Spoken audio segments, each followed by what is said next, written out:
Hi there, कैसे हैं आप सब। उम्मीद करता हूँ कि अच्छे ही होंगे। दोस्तों, काफी दिनों से वीडियो अपलोड नहीं हो पा रही थी क्योंकि इसके पीछे कई सारे रीजन थे। और इसी बीच मैंने सिगमंड फ्रायड की एक बुक पढ़ी, the ego and the id. Freud ने पर्सनालिटी को इतने गजब तरीके से एक्सप्लेन किया है कि सुनकर आपका बिहेवियर ही चेंज हो जाएगा। किताब के कुछ शब्दों को मैं यहाँ पर बता रहा हूँ कि हमारा मस्तिष्क वास्तव में कार्य कैसे करता है। दोस्तों, फ्रायड ने पर्सनालिटी के 3 एलिमेंट्स बताए हैं। पहला इड, दूसरा ईगो और तीसरा सुपर ईगो। इसमें इड का मतलब इच्छा से है, यानी जिस काम को करने में हमें खुशी मिल रही है, प्लेजर मिल रहा है, उसे इड कहते हैं।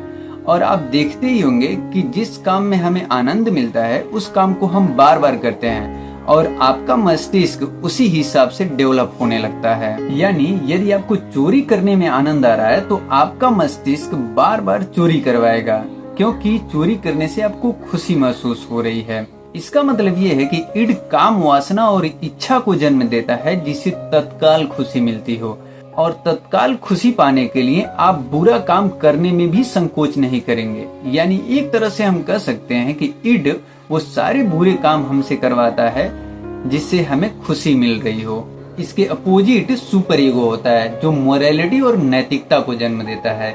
यानी इड यदि चोरी करने के लिए प्रेरित कर रहा है तो सुपर ईगो चोरी न करने के लिए प्रेरित करेगा और कहेगा कि इसका परिणाम बहुत बुरा होगा यदि तुम चोरी किए तो। यानी इड जहां तत्काल खुशी चाह रहा है, वहीं सुपर ईगो फ्यूचर के परिणाम को भी प्रेडिक्ट करता है कि इससे आगे चलकर क्या समस्या उत्पन्न हो सकती है। जैसे यदि कहीं आप जा रहे हो और रास्ते में एक पर्स गिरा हुआ दिखा तो इड तत्काल कहेगा इसे उठा ले, लेकिन सुपर ईगो उसे मना करेगा कि नहीं मत उठाओ, जिसका होगा वो आकर ले जाएगा। अब इन दोनों के बीच में कॉन्फ्लिक्ट हो जाएगा। इड बार बार कहेगा कि उसे उठा लेते हैं, इसमें सामान होगा, उसे रख लेंगे, लेकिन सुपर ईगो कहेगा कि नहीं मत उठाओ, ये जिसका होगा वो आकर ले जाएगा। यदि तुम उठा लिए तो वो व्यक्ति परेशान हो जाएगा। अब इन दोनों के बीच में जो लास्ट निष्कर्ष निकलेगा वही ईगो कहलाएगा। अब इड और सुपर ईगो में जो सबसे स्ट्रांग होगा वही लास्ट डिसीजन की तरफ लेकर जाएगा, जिसे ईगो कहेंगे। अब इड कह रहा बार बार उठाने के लिए और सुपर ईगो बार बार उसे मना कर रहा है, और लास्ट में आप निष्कर्ष निकाले कि नहीं चलो मत उठाते हैं, जिसका होगा वो आकर ले जाएगा, तो वही ईगो कहलाता है। सुपर ईगो आपका स्ट्रांग रहे जिससे आपके व्यक्तित्व में अच्छाई आए। इसीलिए आप बचपन में देखे होंगे मोरल स्टोरी का बुक चलता है जिसमें अच्छी अच्छी कहानियां रहती हैं, जो सिखाया जाता है कि क्या अच्छा होता है क्या बुरा होता है, और वही आपके पर्सनालिटी को डेवलप कराता है। इसलिए आप सुपर ईगो को हमेशा स्ट्रांग रखिए, हमेशा अच्छे कार्य करते रहिए।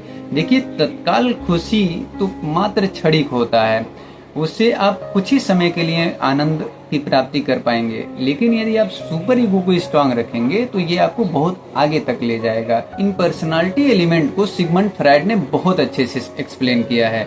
उम्मीद करता हूँ कि आपको जरूर कुछ न कुछ समझ में आया होगा।